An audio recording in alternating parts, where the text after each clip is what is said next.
जंगल की रहस्यमयी घटना। जंगल के बीचों बीच एक छोटा सा गांव था जो चारों ओर से हरे भरे पेड़ों से घिरा हुआ था। इस गांव का नाम था सुकूनपुर। गांव के लोग बेहद शांत और मिलनसार थे, लेकिन एक दिन गांव में एक अजीब घटना घटी जिसने सबको चौंका दिया। गांव के पास ही एक घना जंगल था जिसमें तरह तरह के जानवर रहते थे।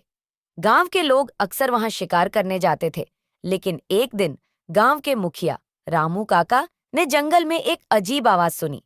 वे डर गए और तुरंत गांव वापस आ गए। उन्होंने गांव वालों को बताया कि उन्होंने जंगल में एक भयानक चीख सुनी है। गांव के लोग पहले तो हंसे, लेकिन जब कुछ और लोगों ने भी वही आवाज सुनी तो सब चिंतित हो गए। गांव में चर्चा होने लगी कि जंगल में कोई रहस्यमयी शक्ति है। कुछ लोगों ने इसे भूत प्रेत का नाम दिया, तो कुछ ने इसे कोई बड़ी जंगली जानवर बताया। रामू काका ने गांववासियों को समझाया कि हमें डरना नहीं चाहिए और इस रहस्य का पता लगाना चाहिए। उन्होंने कुछ युवाओं को साथ लेकर जंगल में जाने का फैसला किया। वे सब अपने अपने हथियार लेकर जंगल की ओर चल पड़े। जंगल में घुसते ही उन्होंने वही भयानक आवाज फिर से सुनी। सभी डर के मारे रुक गए, लेकिन रामू काका ने हिम्मत नहीं हारी। वे धीरे धीरे आवाज की ओर बढ़ने लगे। जब वे आवाज के पास पहुंचे तो उन्होंने देखा कि एक बड़ा सा अजगर एक पेड़ के नीचे लिपटा हुआ है और चीख रहा है। रामू काका ने ध्यान से देखा और समझा कि अजगर के पेट में कुछ अटका हुआ है, जिसकी वजह से वह चीख रहा है।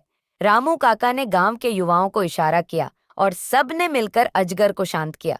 उन्होंने देखा कि अजगर के पेट में एक छोटा हिरण फंसा हुआ है। उन्होंने बड़ी सावधानी से अजगर के पेट से हिरण को बाहर निकाला। अजगर ने राहत की सांस ली और जंगल में वापस चला गया। गांव के लोग इस घटना से बहुत खुश हुए और रामू काका की बहादुरी की तारीफ की। इस घटना के बाद गांव में फिर कभी ऐसी अजीब आवाज नहीं सुनी गई।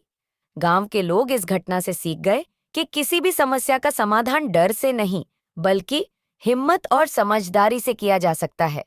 इस घटना ने गांव वालों के दिलों में एक नई उमंग और विश्वास जगाया। उन्होंने समझा कि किसी भी रहस्यमयी घटना का सामना करने के लिए एकता और धैर्य की जरूरत होती है। रामू काका की बहादुरी और युवाओं की मदद से गांव में शांति लौट आई।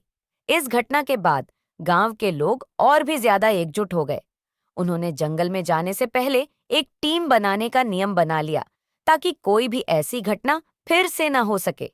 गांव के बच्चों ने भी इस घटना से बहुत कुछ सीखा।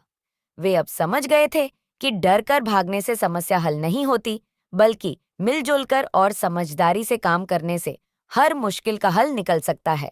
कुछ महीनों बाद गांव में एक और घटना घटी। एक दिन गांव के किनारे पर कुछ अजनबी लोग आए। वे लोग बहुत भूखे और थके हुए लग रहे थे। गांव वालों ने उनसे बात की और पता चला कि वे लोग अपने गांव से भटक गए हैं और घर वापस जाने का रास्ता ढूंढ रहे हैं। गांव वालों ने उन अजनबियों की मदद करने का फैसला किया। उन्होंने उन्हें खाना खिलाया और आराम करने के लिए जगह दी। अगले दिन रामू काका और कुछ युवा उन अजनबियों को उनके गांव तक पहुंचाने के लिए तैयार हो गए। रास्ते में एक बार फिर से वे जंगल से होकर गुजरे।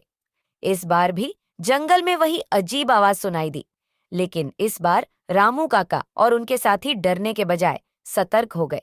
उन्होंने ध्यान से सुना और समझा कि यह आवाज कहीं और से आ रही है। वे आवाज की दिशा में बढ़े और देखा कि एक पेड़ पर एक पक्षी का घोंसला है और उसमें फंसा हुआ एक छोटा चिड़िया चीख रहा है। रामू काका और उनके साथियों ने मिलकर उस चिड़िया को घोंसले से बाहर निकाला और उसे आजाद किया। इस घटना ने गांव वालों को एक और सबक सिखाया कि हमें हमेशा सतर्क रहना चाहिए और किसी भी समस्या का शांतिपूर्वक और समझदारी से हल निकालना चाहिए। गांव के लोग इस घटना के बाद और भी ज्यादा एकजुट और मजबूत हो गए। उन्होंने एक दूसरे की मदद करने और हर समस्या का हल मिलकर निकालने का संकल्प लिया।